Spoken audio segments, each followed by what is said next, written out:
शेषफल प्रमेय बहुत ही इंपॉर्टेंट, बहुत ज्यादा। इस पूरे शेषफल, इस पूरे बहुपद में, इस बहुपद के चैप्टर में जो सबसे ज्यादा है, जरूर कोई इंपॉर्टेंट चैप्टर है या टॉपिक है, सॉरी, तो वो है शेषफल प्रमेय, जिसे हम कहते हैं दोस्तों रिमाइंडर थ्योरम। क्या कहते हैं? Remainder theorem. बहुत इंपॉर्टेंट दोस्त, इससे सवाल आपके एग्जाम में, बोर्ड में अधिकतर पूछे जाते हैं। ठीक है, तो ये प्रमेय हमसे क्या कहता है? मैंने आपको इंट्रोडक्शन दे दिया है कि इसका, ये शेषफल प्रमेय कब यूज में आता है कि जब हमें डायरेक्ट किसी बहुपद को या बहुपद को भाग देने के बाद हमें शेषफल की जरूरत हो। ठीक है, चलिए आप समझेंगे धीरे धीरे। ठीक है, तो यदि किसी बहुपद को, शेषफल प्रमेय क्या बोलता है? यदि किसी बहुपद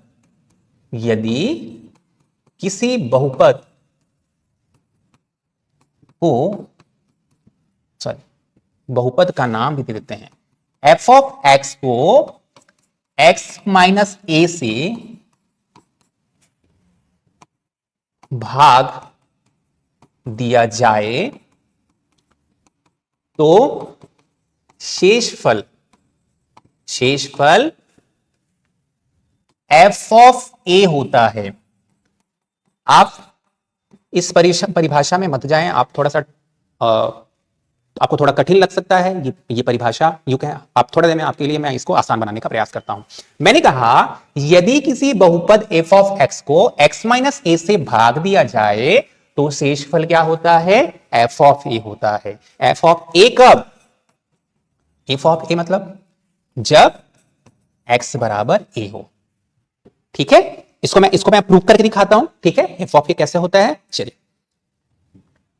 तो मैंने क्या कहा, देखिए अभी यहां पर मैं आपको भाज्य बराबर, मैं आपको प्रूव कर रहा हूं। ठीक है, आपके लिए मैं शेषफल प्रमेय को प्रूव करके बताता हूं कि कैसे एफ ऑफ ए होता है। शेषफल एफ ऑफ होता है जब हम किसी बहुपद एफ ऑफ एक्स को एक्स माइनस ए से भाग देते हैं। ठीक है, तो भाज्य बराबर होता है भाजक इंटू भागफल, ठीक है, धन शेषफल होता है ना दोस्तों? बिल्कुल होता है। भाज्य हमारा क्या है? हम जिसको भाग दे रहे हैं वो है हमारा एफ ऑफ एक्स। ठीक है, भाजक क्या है? जिससे हम भाग देने वाले हैं वही तो है एक्स माइनस ए। ठीक है, भागफल तो अभी पता ही नहीं है, तो हम इसको क्या लिख सकते हैं? क्यू ऑफ एक्स लिख सकते हैं। क्या लिख सकते हैं? Q of x. शेषफल तो मालूम नहीं है, तो उसे हम आर से डिनोट करते हैं, स्मॉल आर से। करेक्ट है दोस्तों? अब यहां पर एक्स बराबर मैं क्या रखता हूं? ए रखता हूं। अब ये एक्स बराबर ए कहां से आता है? ये भी लॉजिकल है बड़ा। तो ये आता है दोस्तों, अगर मैं भाजक को, जो कि मैं मानूं जी ऑफ एक्स, ठीक है, जी ऑफ एक्स ये कितने बराबर है? एक्स माइनस ए के बराबर है। इसको अगर मैं 0 के बराबर लूं, ठीक है, एक्स माइनस ए बराबर 0, तो एक्स बराबर क्या हो गया? ए हो गया। ठीक है, ये कॉन्सेप्ट है दोस्तों कि हमने यहां पर ए क्यों लिया। करेक्ट है? आप धीरे से, आपको और भी समझ आएगा। ठीक है, तो आपके दिमाग में सवाल आ रहा होगा ना कि हमने x बराबर a क्यों ले लिया, उसको समझाने के लिए कि भाजक को आप अगर 0 के बराबर रखें तो x का जो भी मान आता है हम उससे ही क्या करते हैं? रिप्लेस करते हैं, उसी से हम पूरे समीकरण को रिप्लेस करेंगे, तब हमारा शेषफल आएगा। चलिए देखते हैं पहले। ठीक है, तो हम क्या यहां पर आएगा? f ऑफ a आ गया, आया कि नहीं आया? ठीक है, x की जगह पर क्या रखें? a रखें, माइनस a। जहां जहां x है हमें वहां पर क्या रखना है? a रखना है, इंटू क्यू ऑफ a, ठीक है, धन r। ठीक है दोस्तों, यहां पर अब a को a से घटाओगे तो क्या आएगा? आएगा 0, और 0 संख्या का किसी के साथ गुणा 0 ही आएगा। ठीक है, चाहे इनफाइनाइट का गुणा ही क्यों ना हो, 0 का गुणा इनफाइनाइट के साथ भी करोगे तो क्या आएगा? 0 आएगा दोस्तों। इसका मतलब ये पूरा क्या हो जाएगा? 0 हो जाएगा। मैं डायरेक्ट एफ ऑफ ए बराबर क्या लिख सकता हूं? आर, जो कि है हमारा शेषफल। प्रूफ हुआ? क्या प्रूफ हुआ? कि यदि किसी बहुपद एफ ऑफ एक्स को एक्स माइनस ए से भाग दिया जाए तो शेषफल क्या होता है? शेषफल एफ ऑफ ए होता है। एफ ऑफ, यहां पर सिद्ध होगा ना, एफ ऑफ ए किसके बराबर आ रहा है? शेषफल के बराबर। ठीक है, क्लियर है? किसे भाग दिया? इस बहुभाज्य को, एफ ऑफ एक्स को एक्स माइनस से भाग दिया तो हमारा शेषफल प्रमेय क्या कहता है, जब किसी बहुपद f ऑफ x को x माइनस a से भाग दिया जाता है तो हमारा शेषफल किसके बराबर आता है, हमारा शेषफल f ऑफ a के बराबर आता है। चलिए तो एक ठीक है, यदि f ऑफ x को x प्लस a से भाग दिया जाए, अगला कंसेप्ट देखिए, ठीक है, इससे पहले हमने क्या देखा, x माइनस a से भाग दे रहे थे, तब हमारा शेषफल क्या होगा, तब हमारा शेषफल क्या होगा, शेषफल होगा r बराबर f ऑफ माइनस a। अभी थोड़े पहले बताया था कि हम कैसे हम x को हम एलिमिनेट या रिप्लेस करते हैं, इसलिए मैंने बताया कि जिससे भाग देना है उसे आप g ऑफ x मानिए, क्या मानिए, g ऑफ x मानिए, और उसके बराबर क्या ले लीजिए, 0 ले लीजिए, शून्य ले लीजिए, ठीक है। तो x बराबर ऋण a आ जाएगा, ठीक है। अब इसे पूरे समीकरण को x बराबर ऋण a से आप रिप्लेस कर दीजिए f ऑफ x को। क्लियर है, समझ आ गया। तो यहां पर हम x प्लस a से भाग कर रहे थे, तो हमारा शेषफल क्या आएगा, f माइनस a से भाग। एक आठ उदाहरण और देखते हैं, जैसे कि यदि किसी बहुपद को f ऑफ x को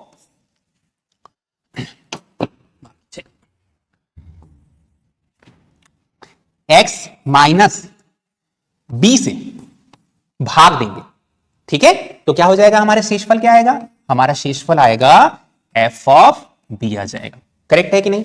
इस b की जगह पर कुछ भी संख्या हो सकता है, 5 हो सकता है, 6 हो सकता है, और यहीं पर अगर चिन्ह मैं बदल दूं, अगर मैं यहां पर कर दूं x धन b, तो हमारा रिमाइंडर क्या होता है, f ऑफ माइनस b हो जाता है, जैसे इस वाले में हुआ, ठीक है। चलिए इससे संबंधित एक दो सवाल देखते हैं, जिससे आपका कॉन्सेप्ट और भी क्लियर हो जाएगा, ठीक है।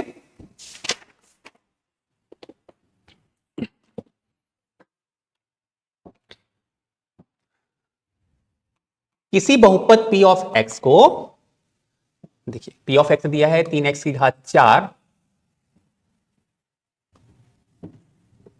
ऋण x घात 3 धन 30x, ये ऋण है, को हम किससे भाग करने वाले हैं, को हम भाग करने वाले हैं एक बार x धन 1 से, और दूसरी बार भाग करने वाले हैं दोस्तों 2x घात ऋण x, ठीक है। हमें क्या पता करना है, हमें शेषफल पता करना है। शेषफल पता करने के लिए पहली विधि है दीर्घभाजन विधि, आप जानते हैं, ठीक है, लेकिन दीर्घभाजन विधि को कर सकते हैं इस्तेमाल, लेकिन वो प्रोसेस बहुत ही लेंदी है, ठीक है, बहुत ही लंबा होता है। हमें डायरेक्ट आंसर देना है, तो हमें डायरेक्ट जब कभी भी आंसर देना हो, उसके लिए हमारे पास अवेलेबल है रिमाइंडर थ्योरम, ठीक है। रिमाइंडर थ्योरम से हम डायरेक्ट पता लगा सकते हैं कि इस p ऑफ x को x धन 1 से भाग करने पर शेषफल क्या होगा, शेषफल क्या होगा, ठीक है। हम पहला वाला सवाल इससे भाग देंगे तो हमारा भाजक क्या हुआ, हमारा भाजक ये हुआ x धन 1, ठीक है। मैंने कहा इसको हमें किससे, हम इसके किसको बराबर लेंगे, g ऑफ x के बराबर लेंगे, और इस g ऑफ x को हम किसके बराबर, शून्य के बराबर रखें, तो हमें रिप्लेसिंग टर्म मिल जाएगा, जिससे हम रिप्लेस करेंगे पूरे भाज्य को या पूरे समीकरण को, ठीक है। तो g ऑफ x क्या है, x धन 1 बराबर शून्य, यहां पर x बराबर आएगा ऋण 1, ठीक है। इसका मतलब p ऑफ, मुझे क्या चाहिए, शेषफल क्या होगा। अभी थोड़े पहले मैंने बताया कि यदि किसी बहुपद f ऑफ x को x माइनस a से डिवाइड करते हैं, तो हमारा शेषफल f ऑफ a आता है। अभी यहां पर a हमने मिल गया, हमें क्या मिल गया, a मिल गया, जो कि आया है ऋण 1, ठीक है। तो यहां पर ऋण 1 लिखूंगा मैं। क्लियर है आप लोगों को, उम्मीद करता हूं क्लियर होगा। एक दो सवाल करेंगे तो ऑटोमेटिकली आपको समझ आ जाएगा, ठीक है। पूरे समीकरण में जहां जहां x है वहां पर हम क्या रखेंगे, ऋण 1 रखेंगे। ऋण 1 रख के देखते हैं,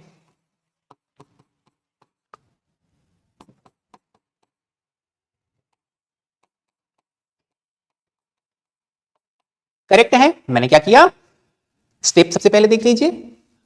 सवाल यह था कि p ऑफ x को x धन 1 से भाग देने पर शेषफल क्या होगा, सवाल हमारा ये था, ठीक है। तो हम इसे बना रहे हैं शेषफल प्रमेय से, जो कि कहता है यदि किसी बहुपद को f ऑफ x को x माइनस a से डिवाइड करेंगे तो हमारा शेषफल f ऑफ a होगा, ठीक है। तो मैं ए टर्म के लिए दौड़ पड़ता हूं सबसे पहले, ए टर्म मेरा निकालने का। तो उसके लिए सबसे पहले प्रोसेस होता है, जो हमारा भाजक होता है उसको हम जी ऑफ एक्स माने। क्या माने? जी ऑफ एक्स, जो कि है एक्स धन 1। अब इस जी ऑफ एक्स को हम शून्य के बराबर लेंगे। क्या करेंगे? शून्य के बराबर। जी ऑफ एक्स क्या है? एक्स धन 1। ठीक है, तो यहां पर एक्स बराबर हमें मिल जाएगा ऋण 1। इसका मतलब हमें क्या मिल गया? ए मिल गया। करेक्ट है। तो हमें क्या चाहिए? अब शेषफल क्या होगा? एफ ऑफ ए होता है। ए क्या मिला हमें? ऋण 1 मिला, क्योंकि यहां पर एक्सप्रेसिंग टर्म जो है वो p है, तो p ऑफ -1 होगा, वो हमारा क्या होगा? हमारा शेषफल होगा। ठीक है, r बराबर क्या हो जाएगा? p of -1। p ऑफ -1 अगर हम निकालें तो वो हमारा क्या होगा? शेषफल। ठीक है, ऋण 1 का गुना 4 बार। ठीक है, ऋण 1 ऋण 1 ऋण 1 ऋण 1 क्या होता है? धन 1 गुना करने पर। इसका मतलब यहां पर आएगा 3। ऋण 1 का गुना 3 बार ऋण आता है, तो यहां पर हो जाएगा 1। ठीक है, धन 30 का गुना ऋण 1 के साथ, तो आ जाएगा ऋण 30 और ऋण 1 बचा हुआ है दोस्तों। ठीक है, यहां पर आपस में जोड़ेंगे तो क्या हो जाएगा? ये और ये ऋण यहां पर हो जाएगा -31। आंसर हमारा क्या आएगा? -27। This is the direct answer. शेषफल हमने डायरेक्ट कैलकुलेट कर दिया। किस प्रमेय से? किस प्रमेय से? शेषफल प्रमेय से। ठीक है, सही है, बिल्कुल करेक्ट है। इस दूसरे वाले को भी बताता हूं। ठीक है, आप किससे भाग देने वाले हैं? दूसरा सवाल है, ठीक है, 2x -1 से, मतलब हमारा भाजक क्या है?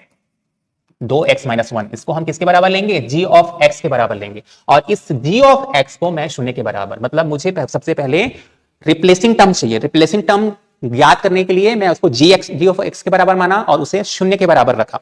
ठीक है, अब g ऑफ x मेरा क्या है? 2x -1 बराबर 0। ठीक है, इसको जब सॉल्व करोगे तो यहां पर x बराबर आएगा 1/2। ठीक है, ये 1 इस साइड पे चला जाएगा, x के गुणांक में 2 है, वो नीचे की तरफ शिफ्ट हो जाएगा, तो हमें रिप्लेसिंग टर्म जो हमें मिल चुका है वो 1/2 मिल चुका है दोस्तों। ठीक है, मतलब हमारा p ऑफ x क्या है? अब यहां पर p ऑफ x को मैं लिख देता हूं सबसे पहले, 3x की घात 4 ऋण x घात 3 धन 30x ऋण 1। ये था। ठीक है, उस पिछले स्लाइड में है, तो यहां पर मैं एक बार और लिख दिया हूं। ठीक है, हमें क्या बोला गया है सवाल? यदि किसी बहुपद p ऑफ x को 2x -1 से भाग देंगे तो शेषफल क्या होगा? शेषफल क्या होगा? शेषफल प्रमेय से वो ये होगा, r बराबर p ऑफ 1/2। क्या होगा दोस्तों? p ऑफ 1/2 होगा। किससे आएगा? शेषफल प्रमेय से। तो जहां जहां हमें x है वहां पर क्या रिप्लेस करना है? 1/2। ठीक है, यहां पर मैं लिख देता हूं, हम x बराबर क्या रखेंगे? 1/2 रखेंगे। ठीक है, 3 1/2 4 ऋण 1/2 30 इंटू 1/2 ऋण 1 ऋण 1। ठीक है, 1/2 का गुना 4 बार। ठीक है, तो क्या हो जाएगा? सॉरी, हाँ 4 बार, 1/16 आएगा। 2 की घात 4, 2 की घात 4 16 होता है, ऋण 2 का गुना 3 बार। ठीक है, एक तो ऊपर रहेगा, नीचे आएगा 8। ठीक है, धन 2 एकम 2, 15 दूनी 30, मतलब यहां पर आएगा 15, यहां पर बचेगा ऋण 1। ठीक है, यहां तक उम्मीद करता हूं आपको समझ आया होगा। 3 का गुणा 1/16 के साथ 3/16 ऋण 1/8, 15 में 1 गया 14। ठीक है दोस्तों, आगे सॉल्व करोगे तो आपका लघुत्तम समापवर्त निकल के आएगा 16। ठीक है, ऊपर बचेगा 3, 8 से भाग दोगे इसको तो 2 बार में जाएगा और उस पर गुना हो जाएगा 2। ठीक है, उसके बाद 16 आया है, चूंकि यहां पर 1 है, तो धन 14 का गुणा 16 से। 14 का गुणा डायरेक्ट 16 से करोगे तो कितना आएगा? ठीक है, 16 चौके 64 का 4 हासिल आया 6, 16 एकम 16 16 6 22, तो यहां पर डायरेक्ट मैं लिख सकता हूं 224। ठीक है दोस्तों, आगे मैं इसके बाद का इस तरफ लिख रहा हूं। मैं क्या ज्ञात कर रहा हूं? मैं ज्ञात कर रहा हूं r, जो कि है p ऑफ 1/2 बराबर, ये पूरा कैलकुलेट करते हुए यहां तक आ चुका है। 3 में 1 जाएगा, 3 में 2 जाएगा, क्या बचेगा? 1 बचेगा। ठीक है, करेक्ट है दोस्तों। 3 में 3 - 2 1 बचेगा, 224। यहां पर 1 बचा, जुड़ेगा 225 हो जाएगा। 225 बटा हमारा आंसर क्या निकलेगा? 16। This is the final answer. ठीक है दोस्तों, ठीक है, this is the final answer. ठीक है, इस तरह से डायरेक्ट वे में शेषफल प्रमेय से हम शेषफल ज्ञात कर सकते हैं, ठीक है, बिना दीर्घ भाजन विधि का प्रयोग किए हुए। ठीक है, चलिए का सवाल और लेता हूं जो परीक्षा उपयोगी है, जो परीक्षा में आया हुआ है। एक सवाल ले रहा हूं, बहुत इंपॉर्टेंट सवाल है जो एग्जाम में कई दफा आपको पूछा गया है। ठीक है, ठीक है, सवाल बहुत ही आसान है लेकिन देखने से तो ऐसा लग रहा है कि क्या होगा। ठीक है, चलिए इसको मैं आपके लिए आसान करता हूं। आसान होगा ये हमारे लिए शेषफल प्रमेय से। क्या होगा? शेषफल प्रमेय से ये हमारे लिए आसान हो जाएगा। देखते हैं सबसे पहले, जब किसी बहुपद f ऑफ x को x की घात 2 ऋण 9 से भाग दिया जाए, ठीक है, तब शेषफल क्या दिया हुआ है, यहां पर मैं लिखता हूं सबसे पहले, जब किसी बहुपद f ऑफ x को किससे भाग दे रहे हैं, हमारा भाजक क्या है, x की घात 2 ऋण 9 से। ठीक है, हमारा भागफल अभी मालूम है क्या, नहीं, तो मैं क्या कर रहा हूं उसे q ऑफ x। ठीक है,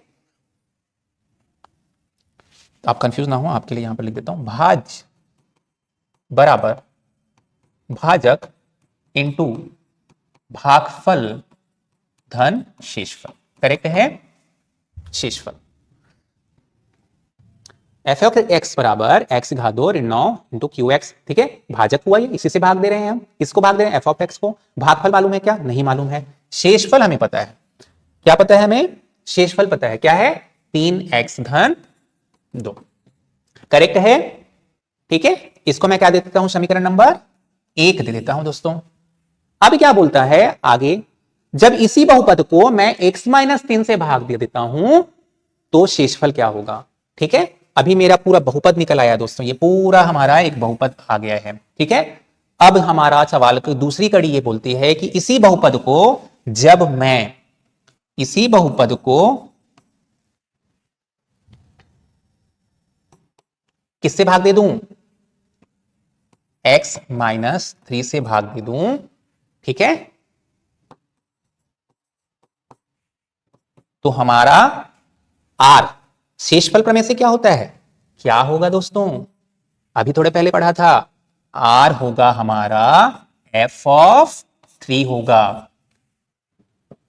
समझ पाए कि नहीं समझ पाए? मैं आपको फिर से समझा देता हूं, कोई दिक्कत वाली बात नहीं। सवाल ये कह रहा है कि कोई बहुपद है जिसे हम x की घात 2 ऋण 9 से भाग करते हैं तो हमारा शेषफल क्या निकल के आता है, 3x की घात 3x धन 2 आता है। ये सवाल में पहले दिया गया है। सवाल की दूसरी कड़ी में बोलता है कि जब इसी बहुपद को x माइनस 3 से भाग दिया जाता है, f ऑफ x को 3 माइनस, हाँ सिंपल, मैं आपके लिए यहां पर कि यदि किसी बहुपद f ऑफ x को x माइनस 3 से भाग देंगे तो हमारा शेषफल क्या होगा, सिंपल सा, हमारा शेषफल होगा f ऑफ a बराबर क्या है, 3 आ जाएगा। ये 3 कैसे आता है, मैं बताया था कि इस भागफल को आप 0 के बराबर लेंगे, सॉरी इस भाजक को 0 के बराबर लीजिए तो x का कुछ मान आएगा, 3 उस साइड पे चला जाएगा, क्या आएगा, x बराबर, तो हमें रिप्लेसिंग टर्म मिल गया, हमें a मिल गया। हम ये बोलते थे ना कि यदि किसी f ऑफ x को x माइनस a से भाग देते थे तो हमारा शेषफल आता था f ऑफ a, क्या आता था, f ऑफ a आता था। ये a कैसे आता था, ये a ऐसे आता था, x माइनस 3 बराबर अगर शून्य रख दीजिए आप, x बराबर हमें यहां पर क्या मिल जाएगा, 3 मिल जाएगा। हमें ये a मिल गया है कि किसके बराबर है, 3 के बराबर है। तो शेषफल प्रमेय से हम जानते हैं कि यदि किसी बहुपद f ऑफ x को x माइनस 3 से भाग दिया जाए तो हमारा रिमाइंडर जो होता है, हमारा रिमाइंडर दोस्तों क्या होता है, वो f ऑफ 3 होगा। ठीक है दोस्तों, क्या होगा, f ऑफ 3 होगा। तो f ऑफ 3 हमारे पास फंक्शन यहां पर है, उस फंक्शन में यदि आप x को 3 से रिप्लेस कर दोगे तो आपको मिल जाएगा शेषफल। ठीक है, समीकरण 1 में x बराबर क्या रखेंगे, 3। समीकरण 1 क्या है, तो हमारा हो जाएगा f ऑफ 3, अभी थोड़े पहले बताया था, देखिए यहां पर, ठीक है, अभी थोड़े पहले बताया था कि यदि किसी ये शेषफल प्रमेय से होता है, यदि किसी बहुपद f ऑफ x को x माइनस 3 से भाग देंगे तो हमारा रिमाइंडर क्या होता है, f ऑफ 3 होता है, रिमाइंडर f ऑफ 3। ये फंक्शन है, ये f ऑफ 3 कैसे मिलेगा, बहुत ही सिंपल, यदि हम इस समीकरण में x को 3 से रिप्लेस कर दें, x को 3 से रिप्लेस कर दें तो हमें f ऑफ 3 मिल जाएगा। सही बात है, ठीक है, इजी, बहुत इजी है दोस्तों। तो यहां पर 3 की घात 2 ऋण 9, सही है, इंटू क्यू ऑफ 3, जहां जहां एक्स है उसको 3 से रिप्लेस कर दीजिए, 3 का गुणा 3 के साथ है ना 9 हो जाएगा, ठीक है, धन 2। ध्यान देने वाली बात है दोस्तों, ये 3 का वर्ग 9 होगा, 9 को घटाएंगे 9 से तो क्या आएगा, शून्य आएगा। क्या आएगा, शून्य आएगा। आएगा कि नहीं आएगा, ये शून्य हो गया, शून्य के गुणा किसी भी संख्या के साथ क्या आता है, पूरा ही ये क्या हो जाएगा, शून्य हो जाएगा, एलिमिनेट हो जाएगा। हमारा क्या आएगा आंसर, डायरेक्ट 9 2 11, डायरेक्ट हमारा आंसर आ गया। बहुत ही साधारण विधि से, बहुत ही आसान तरीके से हमें शेषफल प्रमेय से इसका उत्तर मिल चुका है। क्या आया आंसर, ठीक है। चलिए एक सवाल आपके प्रश्नावली का मैं और ले लेता हूं।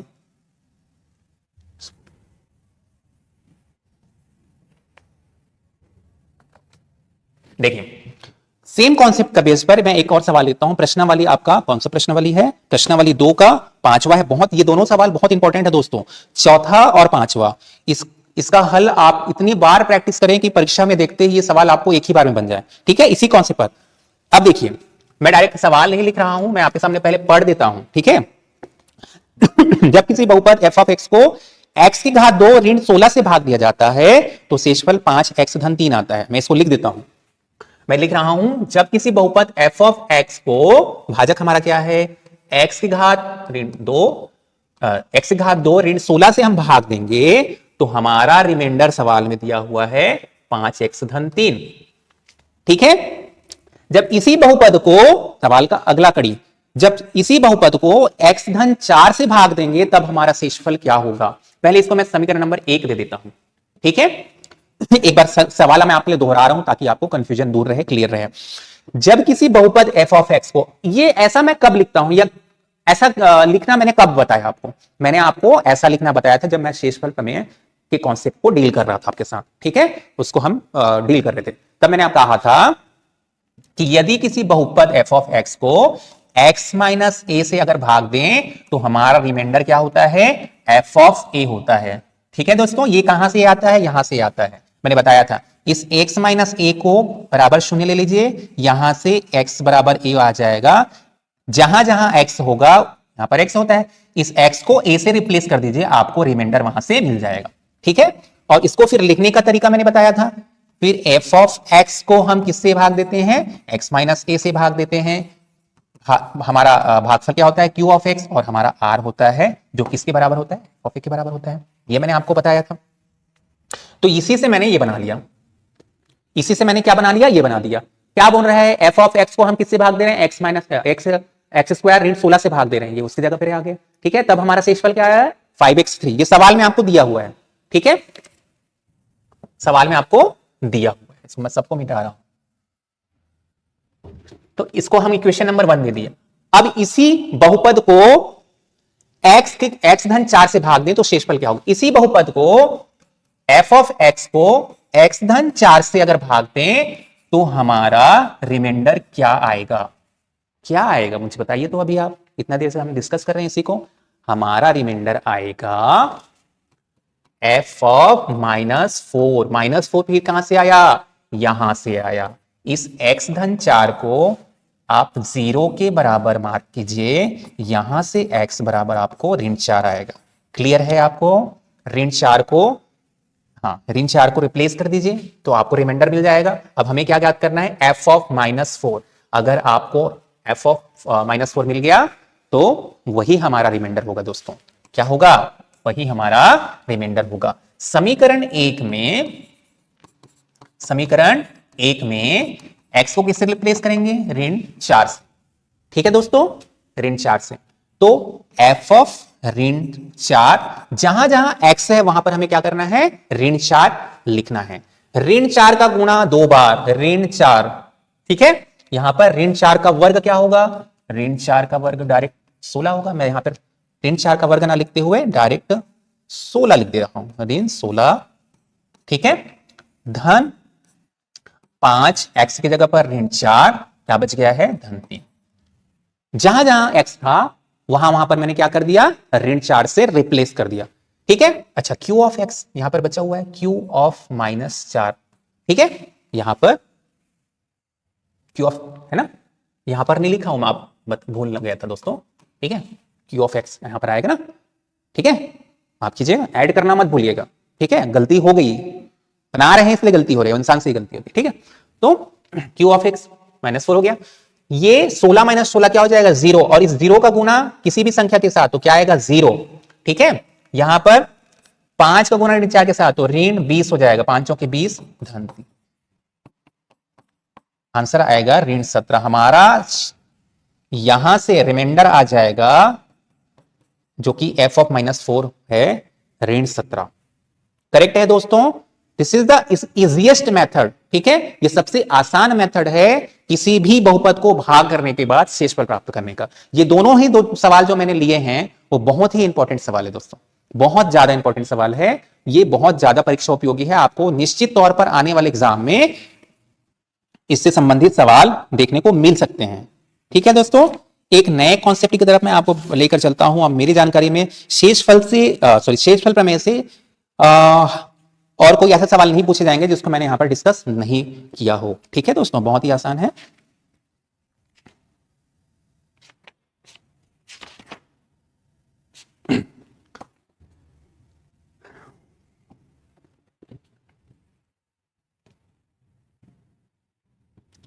चलिए, नेक्स्ट हमारा टॉपिक है या नेक्स्ट हमारा कॉन्सेप्ट है जिस पर आपको सवाल पूछे जाते हैं, वो है दोस्तों गुणनखंड प्रमेय।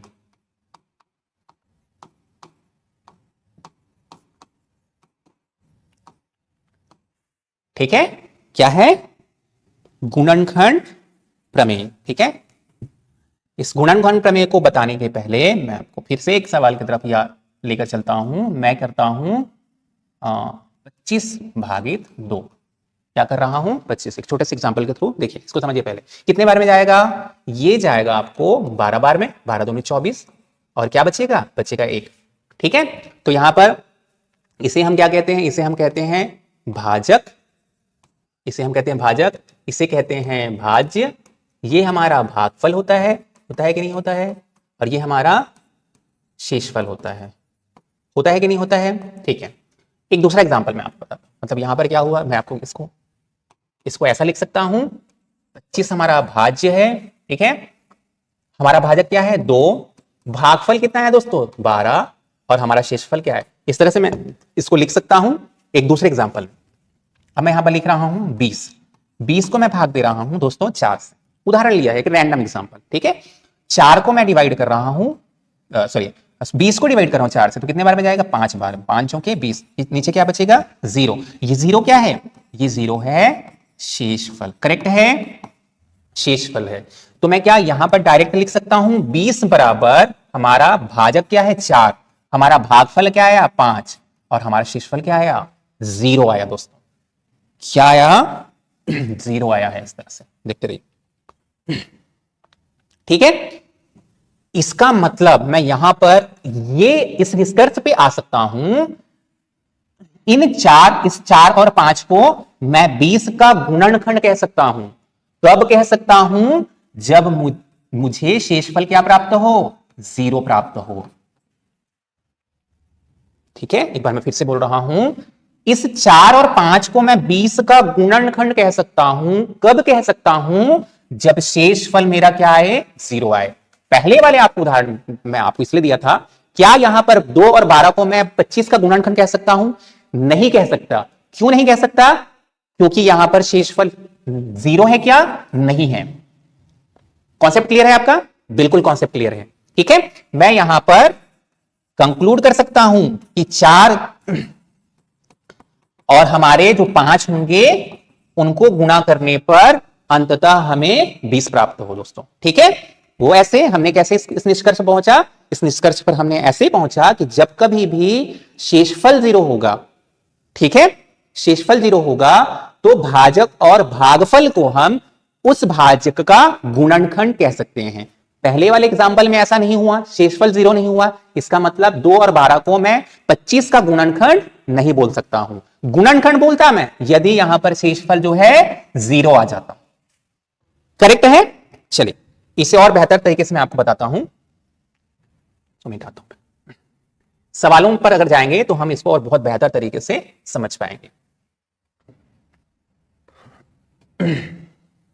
ठीक, मैंने कहा गुणनखंड प्रमेय, मैं आपको इसे निष्कर्ष इसे कंक्लूड करता हूं या क्लियर करता हूं आपके लिए। गुणनखंड प्रमेय, ठीक है दोस्तों। मैंने कहा f ऑफ x, ठीक है, इसको मैं क्या लिखता हूं, x धन a या g of x into q of x धन r, ऐसा होता है। ये कैसे होता, ये कहां से आता है, ये जब हम शेषफल प्रमेय देख रहे थे तब ऐसा आया था। अब मैंने यहां पर ये कहा कि यदि मैं भाग देता हूं, डिवीजन करता हूं, डिवीजन करने के बाद मुझे यदि रिमाइंडर 0 प्राप्त हो जाए, क्या प्राप्त हो जाए, रिमाइंडर 0 प्राप्त हो जाए, तो मैं क्या कह सकता हूं, मैं कह सकता हूं g ऑफ x और q ऑफ x इस भाज्य का, इस बहुपद का गुणनखंड है। करेक्ट है। क्यों कहा, क्योंकि यहां पर रिमाइंडर क्या है, रिमाइंडर 0 है। ठीक है दोस्तों, क्लियर है, बिल्कुल क्लियर है। यही हमारा गुणनखंड प्रमेय है। यदि किसी बहुपद में शेषफल 0 हो जाए, ठीक है, तो उस बहुपद के भाजक और जो भागफल होगा वो हमारे उस बहुपद का गुणनखंड होगा। ठीक है, क्लियर है, क्लियर है। मैं आपको इससे संबंधित एक आध सवाल देता हूं, आपको क्लियर हो जाएगा। कंडीशन इसके लिए क्या होना चाहिए, कंडीशन होना चाहिए r और r बराबर 0। दिस इज द कंडीशन दोस्तों, इसको नहीं भूलना है आपको। क्या नहीं भूलना है आपको, इस कंडीशन को नहीं भूलना है कि गुणनखंड कब कहलाएगा, जब शेषफल क्या आएगा हमारा, 0 आएगा, 0 आएगा। ठीक है,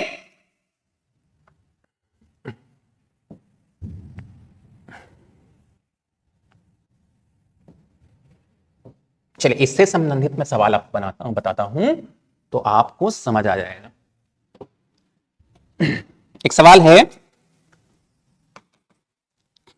क्या x minus A sorry x minus 2 p of x बराबर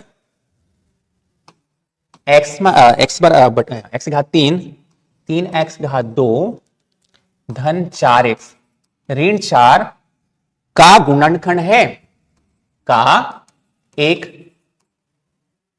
गुणनखंड है। हाउ,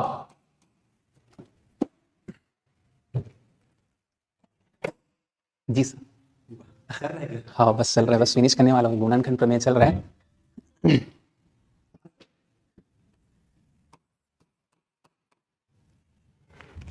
देखिए सवाल क्या है, सवाल है क्या x minus 2 p of x का एक गुणनखंड है। अभी थोड़े पहले मैं बताया, गुणनखंड होने के लिए हमें क्या चाहिए, हमें चाहिए रिमाइंडर 0। क्या चाहिए हमें, रिमाइंडर 0। यदि किसी p ऑफ x में रिमाइंडर 0 आ रहा है तो हम उस फंक्शन को, मतलब जिसे हम भाग देने वाले हैं, या इससे हम कह सकते हैं कि इस जो p ऑफ x है उसका गुणनखंड बोल सकते हैं। ठीक है, अब ये r हम कैसे कैलकुलेट करते हैं, या रिमाइंडर को हम कैसे डायरेक्ट कैलकुलेट कर सकते हैं, डायरेक्ट हम रिमाइंडर थोड़े से कैलकुलेट कर सकते हैं। ठीक है, चल रिमाइंडर थ्योरम क्या बोलता है कि यदि किसी f ऑफ x को x माइनस a से भाग दें तो हमारा शेषफल क्या होता है, डायरेक्ट f ऑफ a हो जाता है। ठीक है, हम क्या कर रहे हैं, ये हमारा एक x माइनस 2 क्या है, एक भाजक की तरह वर्क करेगा, यहां पर एक भाजक मान के चलेंगे। ठीक है, तो यदि हमें a मिल जाए, हमें a मिल जाए तो हम डायरेक्ट यहां पर रिमाइंडर को 0 कैलकुलेट कर सकते हैं। ठीक है, a कैसे आएगा, इस x माइनस 2 को क्या मैं g ऑफ x के बराबर रख सकता हूं, बिल्कुल रख सकता हूं। करेक्ट है यहां पर। अब okay sir, g of x बराबर अगर 0 रखूं मैं तो यहां पर x माइनस 2 बराबर 0 होगा और x बराबर 2 होगा। करेक्ट है। देखिए इस सवाल को मैं कैसे ठीक है, कैसे मैं स्ट्रेटेजीज में लगा रहा हूं उसको आप देखिए। ठीक है, मैं आपको इसको फिर से बताऊंगा। ठीक है, मैंने कहा इस सवाल क्या बोलना चाहता है, x minus 2 p of x minus 2 बहुपद p ऑफ x, ठीक है, जो दिया हुआ है, का क्या एक गुणनखंड है। तो गुणनखंड होने के लिए कंडीशन क्या चाहिए, सबसे पहले कंडीशन कि हमारा रिमाइंडर क्या होना चाहिए, 0। और ये रिमाइंडर मैं डायरेक्ट कैसे कैलकुलेट कर सकता हूं, मैं गुणनखंड प्रमेय से कैलकुलेट कर सकता हूं। ठीक है ना भाई, मुझे क्या चाहिए अभी, मुझे चाहिए रिमाइंडर 0। और ये रिमाइंडर मैं कैसे निकाल सकता हूं, रिमाइंडर मैं डायरेक्ट निकाल सकता हूं हमारे रिमाइंडर थ्योरम से डायरेक्ट। ठीक है, मुझे वही तो चाहिए ना, इसको मुझे गुणनखंड साबित करने के लिए क्या चाहिए, इस पूरे भाज्य बहुपद में मुझे रिमाइंडर जो है 0 चाहिए। ठीक है, उसी के लिए मैं इतना सारा कुछ कर रहा हूं। ठीक है, तो मैं इसको क्या मान लिया, g ऑफ x मान लिया। इसको क्या माना मैंने, g ऑफ x। इस g ऑफ x को मैं 0 के बराबर रखता हूं और x बराबर मेरे को यहां से क्या मिलता है, 2 मिलता है। अब जितने जितने यहां पर, ठीक है, अब मैं क्या करूंगा, x को 2 से रिप्लेस कर दूंगा। p यहां पर मेरा अब रिमाइंडर क्या हो जाएगा, देखिए रिमाइंडर मेरा हो जाएगा, ध्यान से देखते रहिए, p ऑफ 2। और ये किसके बराबर चाहिए, 0 के बराबर चाहिए। यहां तक समझ आया कि नहीं आया आप लोगों को, समझ आया होगा। ठीक है, बड़े ध्यान से देखिए, एक बार फिर से मैं बताना चाह रहा हूं, अगर मैं x को 2 से रिप्लेस करता हूं, ठीक है, तो वो किसके बराबर आएगा, r के बराबर आएगा। ठीक है, और यदि मैं इस शेषफल को 0 प्रूफ कर दूं, 0 प्रूफ कर दूं, क्या निकल के आएगा, x माइनस 2 इस बहुपद का गुणनखंड होगा। क्लियर है, बिल्कुल होगा, क्लियर है। देखिए, ठीक है, अब p ऑफ 2, जहां जहां हमारे इस समीकरण में x की वैल्यू, x का टर्म है, वहां पर आप क्या रखेंगे, 2 रखेंगे। ठीक है, और वहां पर यदि हमारा रिमाइंडर 0 आया, ठीक है, देखते हैं, p ऑफ 2 2 की घात 3 ऋण 3 इंटू 2 की घात 2 धन 4 इंटू 2 ऋण 4 बराबर 0। ठीक है, करके देखिए, 8 यहां पर आएगा 12 धन 4 दूनी 8 और ऋण 4। ठीक है दोस्तों, ये 8 और 8 क्या हो जाएगा, 16, और ये ऋण 12 ऋण 4 क्या हो जाएगा, ऋण 16 बराबर 0। इधर भी 0, इधर भी 0। ठीक है, ये क्या आ जाए, इसका मतलब हमने यहां पर क्या प्रूव कर लिया, हमने ये प्रूव कर लिया कि हमारा रिमाइंडर क्या आ रहा है, 0 आ रहा है। अतः हमारा दिया हुआ जो बहुपद दिया हुआ है, इस बड़े बहुपद का गुणनखंड होगा। इससे संबंधित मैं आपको दूसरा सवाल देता हूं, आपको और बेहतर क्लियर हो पाएगा। ठीक है, अगर वो कॉन्सेप्ट आपको अच्छे से नहीं समझ आया है तो मैं आपको फिर से एक सवाल लेकर बता रहा हूं।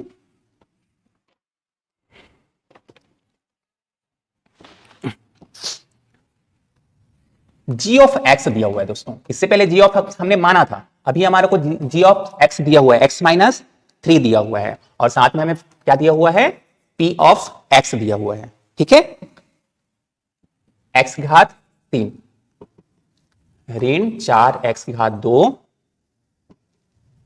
धन x धन 6। ठीक है, ये हमारा सवाल है। हमें क्या प्रूव करना है, हमें प्रूव करना है क्या g ऑफ x जो है p ऑफ x का एक गुणनखंड है। ठीक है, इसके लिए हमें क्या करना होगा, हमें क्या प्रूव करना होगा, हमें प्रूव करना होगा, और हमारा रिमाइंडर क्या है, 0 है। क्या है, रिमाइंडर 0 है। और रिमाइंडर हम डायरेक्टली किससे कैलकुलेट कर सकते हैं, रिमाइंडर हम शेषफल प्रमेय से, शेषफल प्रमेय से मैं डायरेक्ट रिमाइंडर कैसे कैलकुलेट कर सकता हूं, कि यदि किसी बहुपद को, ठीक है, p ऑफ x को, ये मैं इसको देखो, गुणनखंड क्या होता है बेसिकली, आप पहले समझिए, मैं आपको समझाने का प्रयास करता हूं। तो गुणनखंड देखिए, ये जो हमारा एक तरह का भाजक है, ठीक है, भाजक इस पूरे भाज्य का गुणनखंड होता है। ठीक है, ये क्या होता है, भागफल होता है। कब के केस में होता है, जब हमारा रिमाइंडर 0 होता है। ठीक है, g ऑफ x क्या है, हमारा भाजक है, और यही तो हमारे सवाल में दिया हुआ है ना। ठीक है, डायरेक्ट ये गुणनखंड कब होगा, या तो वो भाजक होगा, या तो वो क्या होगा, भागफल होगा। क्लियर है कि नहीं, क्या होगा, गुणनखंड कब होगा, f ऑफ x का गुणनखंड कब होगा, या तो वो भाजक होगा, या तो क्या होगा, वो भागफल होगा। ठीक है, तो हमने क्या माना, यहां पर भाजक माना है। ठीक है, और हम क्या कर रहे हैं, इस p ऑफ x को x माइनस 3 से भाग दें, तो हमारा रिमाइंडर क्या होगा, हमारा रिमाइंडर होगा f(3) होगा। क्या होगा, f(3) होगा। ठीक है दोस्तों, अब हमें क्या करना है, सिंपल सा हमें f(3) कैलकुलेट करना है। और यदि f(3) किसके बराबर आ गया, शून्य के बराबर आ गया, तो हम कह सकते हैं दोस्तों कि हमारा ये x माइनस है, या जो कि g ऑफ x है, वो हमारे बहुपद का, हमारे p ऑफ x का एक गुणनखंड होगा। चलिए देखते हैं, f(3) निकालिए आप, सॉरी f(3) मैंने यहां पर लिख दिया, या आप इसको p ऑफ, आप करेंगे p लिख दीजिए, कोई दिक्कत वाली बात नहीं है। p(3) p(3) बराबर x की घात, यहां पर 3 की घात 3 हो जाएगा, ऋण 4 3 की घात 2, ठीक है, धन 3 धन 6। ठीक है, यहां से 3 का गुणा 3 बार क्या होता है, 27। ठीक है, 3 गुणित 3 9 होता है, 9 चौके 36। ठीक है, 6 3 9, 27 और 9 क्या होता है दोस्तों, 36। तो यहां पर p(3) क्या आया, p(3) यहां पर क्लियरली विजिबल है दोस्तों, किसके बराबर आ गया, 0। और वही तो चाहिए था मुझे, p(3) अगर 0 के बराबर निकल आता है तो मैं कह सकता हूं कि g ऑफ x जो है p ऑफ x का गुणनखंड है। ठीक है, एक और सवाल मैं आपको देता हूं।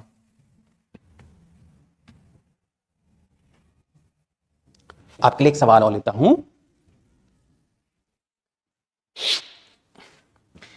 a का मान ज्ञात करना है। ठीक है, इसी कॉन्सेप्ट बेस पर यह सवाल है, a का मान ज्ञात करना है। यदि g ऑफ x बराबर x धन 1 दिया हो और p ऑफ x जो है x² धन ax धन 2 दिया हो। ठीक है दोस्तों, क्या करना है हमें, a का मान ज्ञात करना है।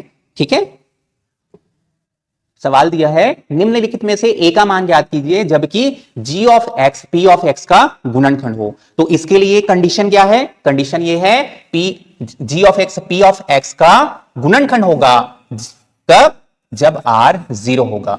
और ये r में डायरेक्टली कैसे पता लगा सकता हूं, r में डायरेक्ट पता लगा सकता हूं शेषफल प्रमेय से। इससे शेषफल प्रमेय से r मैं निकाल सकता हूं। r बराबर क्या होता है बेटा, ठीक है, डायरेक्ट क्या होता है, p ऑफ x को g ऑफ x से मैं अगर भाग दूं तो हमारा शेषफल क्या आता है, शेषफल प्रमेय से आता है f ऑफ ऋण 1। ये ऋण 1 कैसे आता है, बार बार मैं बता रहा हूं उसको, आप बार बार आप दिमाग में रखिए या क्लियर रखिए। ये ऋण 1 कैसे आता है, जब g ऑफ x को मैं शून्य से अगर रिप्लेस करने जाऊं। ठीक है, अगर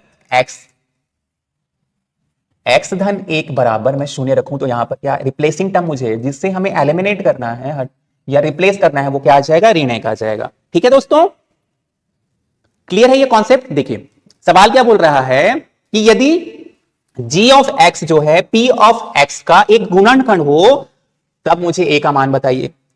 तो गुणनखंड होने के लिए कंडीशन क्या है, कंडीशन ये है हमारा रिमाइंडर क्या होना चाहिए, 0 होना चाहिए। ठीक है, यहां तक क्लियर हो गया। अब रिमाइंडर डायरेक्ट कैसे निकाल सकते हैं, कैसे निकाल सकते हैं, शेषफल प्रमेय से निकाल सकते हैं। शेषफल प्रमेय से क्या बोलता है कि यदि किसी बहुपद f ऑफ x को x माइनस से डिवाइड करते हैं तो हमारा रिमाइंडर f ऑफ a आता है, x माइनस a से डिवाइड करते हैं तो हमारा रिमाइंडर f ऑफ a आता है ऐसे डायरेक्टली। इसी तरह यदि x प्लस a से डिवाइड करें तो हमारा रिमाइंडर f माइनस a से होता है, f माइनस a होता है। तो यही तो है x प्लस a बराबर क्या है, a बराबर क्या है, धन 1 है ना। तो यहां पर जब धन होता है तो ऋण हो जाता है रिप्लेसिंग टर्म, इसी तरह से यहां पर धन तो ऋण हो गया। करेक्ट है, उम्मीद करता हूं ये आपको समझ आया होगा। अब हमें क्या कैलकुलेट करना है दोस्तों, f ऑफ -1 कैलकुलेट करना है। ठीक है, बार बार मेरे से p जो है f से डिनोट हो जा रहा है, आप कंफ्यूज ना होइए। यहां पर आप क्या कीजिए, p ऑफ -1 रखिए। ठीक है, जहां जहां x है दोस्तों वहां हमें क्या करना है, ऋण 1 रखना है, धन a इंटू माइनस a धन सॉरी x। ये किसके बराबर आना चाहिए, ये 0। यही तो कंडीशन है दोस्तों कि रिमाइंडर 0 आना चाहिए। और रिमाइंडर क्या मिल पाया मुझे, p ऑफ -1, ये किसके बराबर होना चाहिए, 0 के बराबर होना चाहिए। तो मैंने वहां पर 0 के बराबर रखा। ठीक है, p ऑफ -1, ठीक है, करेक्ट है। ये हो जाएगा 1 प्लस ए का गुणन एक साथ, तो ऋण ए हो जाएगा धन 2 बराबर 0। ठीक है, ऋण ए इन दोनों को जोड़ेगा तो क्या हो जाएगा, धन 3 बराबर 0। यहां से आप ऋण ए को उस तरफ लेकर जाएंगे तो आएगा ए बराबर 3। This is the answer. ये बहुत परीक्षा उपयोगी, बहुत ही इंपॉर्टेंट सवाल है दोस्तों। इससे संबंधित भी आपको परीक्षा में कई बार सवाल देखने को मिलेगा। ठीक है, एक आध सवाल और आपको मैं बताता हूं।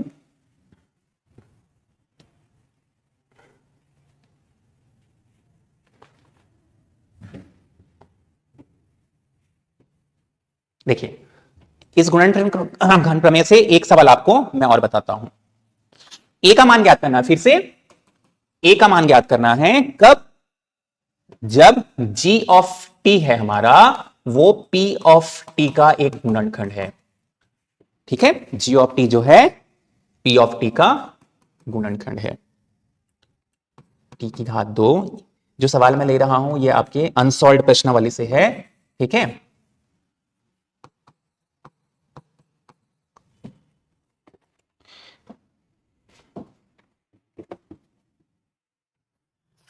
करेक्ट है। क्या बोल रहा है सवाल, ए का मान याद करना है यदि g ऑफ t जो है वो हमारे p ऑफ t का क्या है, एक गुणनखंड है। तो गुणनखंड होने के लिए हमारा कंडीशन क्या होगा, हमारा कंडीशन है वहां पर रिमाइंडर 0 हो। ठीक है, क्या हो, रिमाइंडर 0 हो। रिमाइंडर कैसे आता है, रिमाइंडर आता है हमारे शेषफल प्रमेय से। हमारे शेषफल प्रमेय से हम रिमाइंडर डायरेक्ट क्या लिख सकते हैं, ठीक है, डायरेक्ट मैं यहां पर लिख सकता हूं यदि p ऑफ t को g ऑफ t से मैं भाग दे रहा हूं या भाग कर रहा हूं तो मेरा शेषफल डायरेक्ट जो होगा वो p ऑफ 3 हो जाएगा। करेक्ट है कि नहीं, एक बार मैं आपको फिर से समझाता हूं। ठीक है, सवाल कहता है a का मान ज्ञात कीजिए जब g ऑफ t जो है p ऑफ t का गुणनखंड है। गुणनखंड होने के लिए कंडीशन क्या है, ठीक है, गुणनखंड होने के लिए एक ही कंडीशन है और वो कंडीशन है वहां पर हमें क्या देखने को मिले, रिमाइंडर 0 देखने को मिले। और रिमाइंडर, ठीक है, रिमाइंडर में कैसे निकाल सकता हूं, दीर्घभाजन विधि से निकाल सकता हूं। लेकिन मैं दीर्घभाजन विधि की तरफ क्यों भागूं, क्यों मैं ये लंबे प्रक्रिया में जाऊं और ये चेक करूं कि वहां पर रिमाइंडर 0 है या नहीं, जबकि मेरे पास एक शानदार और बहुत ही आसान तरीका है और वो है शेषफल प्रमेय से। शेषफल प्रमेय से हम डायरेक्ट रिमाइंडर को कैलकुलेट कर सकते हैं। ठीक है, r बराबर p ऑफ 3। इसे मुझे किसके बराबर लाना है, इसको यदि ये p ऑफ 3 0 के बराबर आ जाता है, ठीक है, तो मैं कह सकता हूं कि हाँ g ऑफ t जो है p ऑफ t का एक गुणनखंड है। ठीक है दोस्तों, ठीक है, चले p ऑफ 3 बराबर मुझे क्या निकालना है, 0। ठीक है, या मुझे प्रूफ, देखिए यहां पर मैं प्रूफ नहीं कर रहा हूं, मुझे वैल्यू चाहिए a का। यहां पर देखिए अननोन टर्म है a, ठीक है, जो a की वैल्यू आएगी उस a की वैल्यू को यदि आप यहां पर पुट करेंगे, यहां पर रखेंगे तो आपको p ऑफ 3 जो है वो पूरा 0 दिखेगा। मैं करके दिखाता हूं आपको। ठीक है, p ऑफ 3 मतलब जहां जहां मुझे t दिखेगा, ठीक है, मैं वही तो कर रहा हूं, t बराबर क्या कर रहा हूं, 3 रख रहा हूं ना। इसका मतलब क्या हुआ, p ऑफ 3 का जहां जहां t है वहां मैं क्या रख रहा हूं, 3 से रिप्लेस कर रहा हूं। ठीक है, तो देखिए यहां पर क्या हो जाएगा, 3 तिया 9 धन 2 a इंटू टी की जगह पर क्या 3, करेक्ट है, ऋण 2a धन 3, करेक्ट है। ठीक है, आगे बढ़ते हैं। बराबर किसका है, 0। हम यहां पर क्या कैलकुलेट, हमारे पास इस समीकरण में अगर ध्यान देखेंगे तो 2 अननोन है, 2 ऐसे मान रखे हुए हैं, 2 ऐसे चर हैं जिनका मान हमें ज्ञात नहीं है। ठीक है, तो हमने क्या किया, एक ज्ञात पता कर लिया, t बराबर हमने 3 रख दिया। ठीक है, तो जहां जहां t है उसको वहां पर हमें 3 से रिप्लेस करना है। ठीक है, तो क्या आ जाएगा, 9 और 3, 9 3 12, क्या हो जाएगा, 12 हो जाएगा। ठीक है, यहां पर 2 तिया 6, 2 तिया 6a ऋण 2a बराबर क्या है, 0 है। ठीक है, 12 धन 6a में 2a घटाओगे तो क्या होगा, 4a आएगा, बराबर क्या होगा, 0 होगा। ठीक है, 12 को उस तरफ पक्षांतर कर दीजिए आप, तो क्या हो जाएगा, ऋण 12 हो जाएगा। a बराबर हो जाएगा दोस्तों 4 तिया 12 ऋण 3।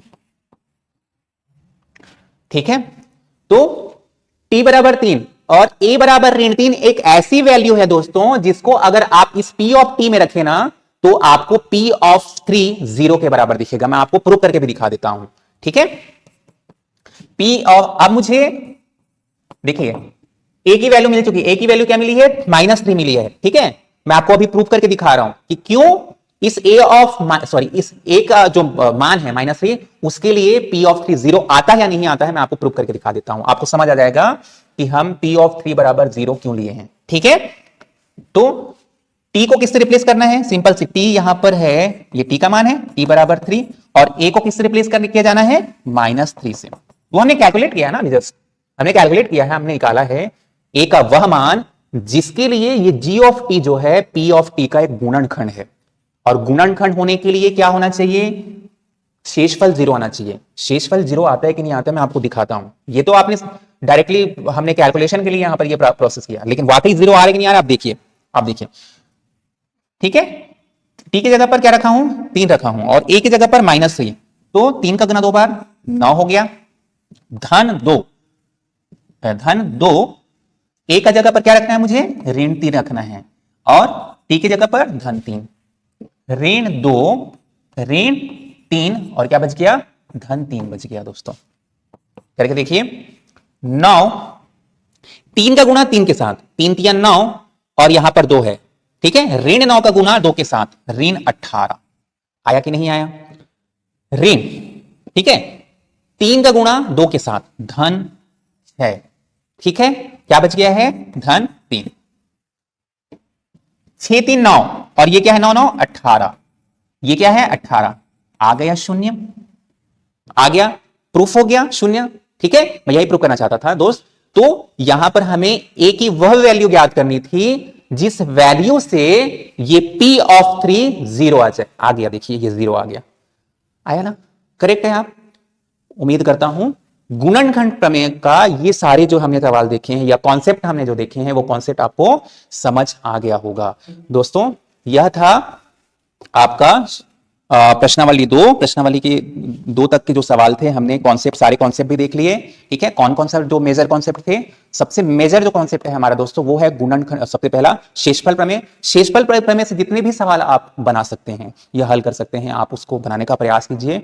जिसको आप नहीं बना सकते हैं, ठीक है, उसे हमें कमेंट पर बताइए। हम आपको अगले नेक्स्ट हमारी जब वीडियो होगी तो हम उसको आपको सॉल्व करके बताएंगे, ठीक है।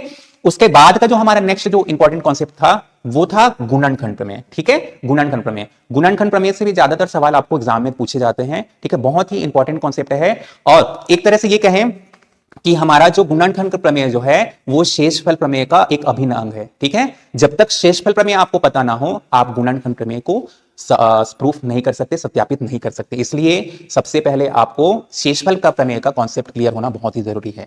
आशा करता हूं दोस्तों आज का यह क्लास आपको बेहतरीन लगा होगा, आसान लगा होगा, समझ आया होगा। यदि किसी भी आपको कंटेंट पर कहीं पर भी आपको डाउट लगता है तो आप कमेंट पर पिन करें, आपका डाउट लिखें। हम नेक्स्ट कक्षा में, जब भी अगली कक्षा में हम जब आप ऑनलाइन आएंगे तो उस सवालों को, उस डाउट को आपके लिए क्लियर करने का प्रयास करेंगे। साथ ही दोस्तों यदि हमारा यह कोर्स आपको अच्छा लग रहा है या अच्छा लगता है तो आने वाले हमारे जितने भी कंटेंट होगा उसको आप लाइक करेंगे और अधिक से अधिक जरूरतमंद लोगों को शेयर करने का प्रयास करेंगे दोस्तों।